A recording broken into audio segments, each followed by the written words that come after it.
Welcome to another show. This week, we're going to discuss the top 5 reasons that Beneath the Planet of the Apes is a superior sequel. The only good human is a dead human!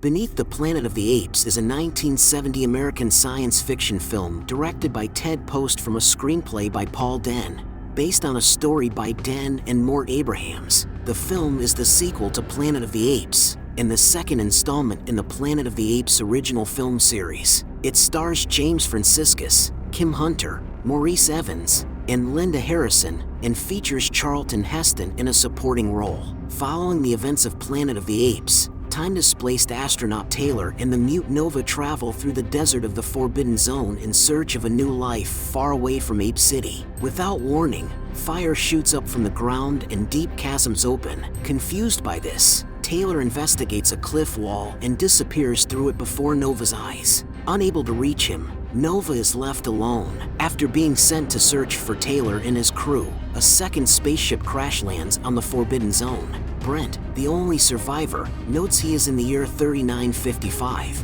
but assumes he has traveled to another planet. After burying his fellow astronaut Skipper, he encounters Nova and notices she is wearing Taylor's dog tags. Hoping Taylor is still alive, he rides with her to Ape City and is shocked to discover the simian civilization. The gorilla general Ursus leads a rally for the apes to conquer the Forbidden Zone and use it as a potential food source. Against the objections of the orangutan Dr. Zaius, Brent is wounded by a gorilla soldier and taken by Nova to the home of the chimpanzees Cornelius and Zira, who treat his wound and tell him of their time with Taylor. Soon after Planet of the Apes became a hit, a sequel started being considered by 20th Century Fox. Screenwriter Rod Serling was consulted, but the producers wanted the script sooner than Serling, who was busy at the time, would have been able to provide it, so he declined. Then the producers turned to the author of the original novel, Pierre Boulle, who wrote a draft for a sequel called Planet of the Men, where protagonist George Taylor would lead an uprising of the enslaved men to take back control from the apes as the gorilla general Ursus wants to fight humans. Boulle's script was rejected as it was felt that it lacked the visual shock and the surprise of the original. Associate producer Mort Abrahams then wrote story elements, and British writer Paul Den was hired to develop them into a script, tentatively called Planet of the Apes Revisited. Den implemented his trauma of the 1945 atomic bombings and the fear of nuclear warfare on the story. One of the elements thought up by Abrahams and Den was a half-human, half-ape child. But despite even going through makeup tests, this was dropped due to the implication of bestiality. According to screenwriter Den, the idea for Beneath the Planet of the Apes came about from the end of the first installment, which suggested that New York City was buried underground. Roddy McDowall could not return for his role in the sequel because he was in Scotland directing Tam Lin. Actor David Watson portrayed Cornelius in this film, with McDowall only appearing briefly in clips from the first film used during Beneath's pre-title sequence. Along with the animated series Return to the Planet of the Apes, this film is one of only 2 1970s Planet of the Apes productions in which McDowall does not appear. Orson Welles was offered the role of General Ursus, but he turned it down, objecting against spending all his screen time in a mask and makeup. The part ultimately went to James Gregory. Before Zanuck was fired as studio president during production, he suggested that Post add an element suggested by Heston, the Alpha Omega Doomsday Bomb, to end the series. However, before the film's release, the producers were considering ideas for another sequel. Atomic bomb.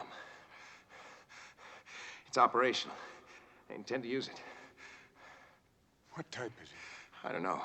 The critics weren't kind to the film. The New York Times wrote that the film was proof, in living color, that Heston is vulnerable and that a sequel to striking science fiction can be pretty juvenile. Variety panned the film as hokey and slapdash, adding, "The dialogue, acting, and direction are substandard." Gene Siskel of the Chicago Tribune gave the film 2 stars out of 4. Missing from the sequel is much of the droll humor of the original as well as the adventure. It was a gross error to try to give the series a moral. Kevin Thomas of the Los Angeles Times called it a striking, imaginative picture. The film holds a 37% rating at the review aggregation website Rotten Tomatoes based on 30 reviews, with an average grade of 5.1 out of 10. The consensus states, Beneath the Planet of the Apes offers more action than its predecessor, unfortunately, at the expense of the social subtext that elevates the franchise's best entries. On Metacritic, the film received an average score of 46 out of 100 based on 9 critics, indicating mixed or average reviews. But I feel the film is every bit as good as the original, and here are my 5 reasons why. Number 5. James Franciscus. Franciscus is a talented actor and brings a certain gravitas to the role of Brent. Linda Harrison felt that he was too serious, but that grounded the character and made him believable. He had spent most of his career playing doctors and lawyers, so welcomed the opportunity to wear a costume that could best be described as minimal. Franciscus was a natural athlete and keen tennis player, so was in great shape for the shoot. Burt Reynolds was considered for the lead role of John Brent, before James Franciscus was cast due to his resemblance to Charlton Heston. Number 4. General Ursus.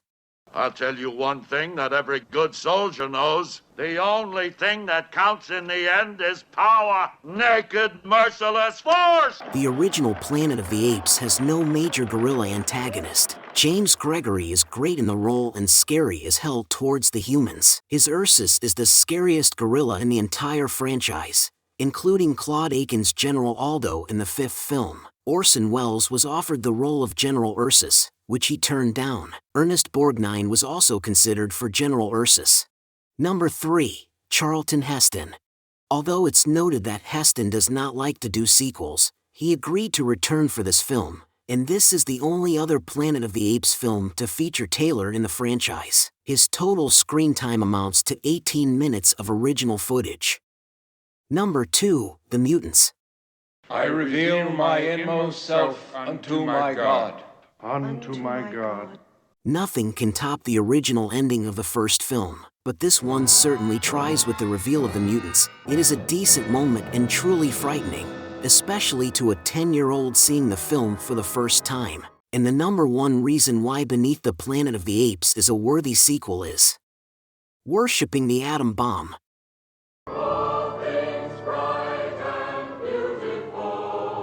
One of the freakiest scenes in 60s film history. A short sequence of diegetic music features in the scene set in the ruins of St. Patrick's Cathedral, in which the telepaths are heard singing a dystopian hymn in praise of the atom bomb. For this scene, Rosenman composed a discordant setting of Cecil Francis Alexander's 1848 Christian hymn All Things Bright and Beautiful, with the lyrics altered to pay homage to the bomb almighty. That was our show for today. What do you think? Did you like Beneath the Planet of the Apes? Where does it rank for you in the original 5 Apes films? Let me know in the comments section below. And also check out my Carl Vincent Vampire Hunter franchise in the comments section. I'd also be honored if you subscribe to my channel and click the like button for this show. Until next time, this is Axel and for Kevin Given saying live long and prosper. May the force be with you and keep reaching for the stars.